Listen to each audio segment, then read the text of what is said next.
আমরা আছি এখন মেঘনার নদীর পাড়ে।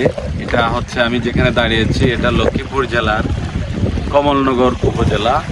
এই মেঘনা নদী পাড়ি দিয়ে ওই পারে গেলেই ভোলা সদর। যে ক্যামেরা ধারণ করছে, ভিডিও ধারণ করছে আমার প্রিয় সহকর্মী, আদরের ছোট ভাই মিজান। মিজানের বাড়ি নদীর ওই পারে। মিজানকে বলছি চলো যাই, ঘুরে আসি। এই হচ্ছে কাহিনী। এই যে তো যেমনটা বলছিলাম আর কি, আমরা যেখানে আছি কমলনগর উপজেলা। এখান থেকে কতক্ষণ লাগে মিজান? 2 ঘন্টা। 2 ঘন্টা কি জাহাজে? জাহাজে। নৌকায় 3 ঘন্টা। আর স্পিড বোট? স্পিড বোট 45 মিনিট। 45 মিনিট। সোজা গেলে এখান থেকে ভোলা সদর। এখন তার অন্তরটা টানতেছে, এই ঘেমনে ভোলা চলে যাবে। ভোলা সদর হইলো তার বাড়ি।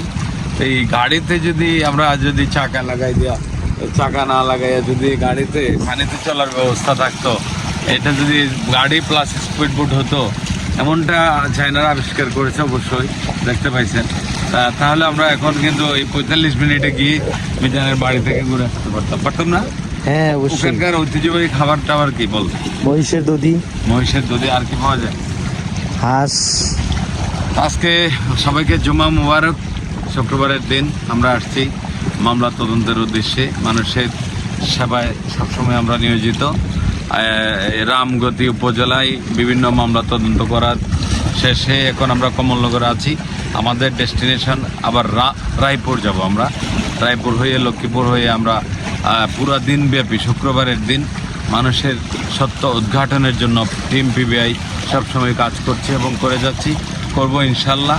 সত্যের সন্ধানে আমরা সবসময় মানুষের কল্যাণে কাজ করার চেষ্টা করি। সবাই আমাদের জন্য দোয়া করবেন। আসসালামু আলাইকুম।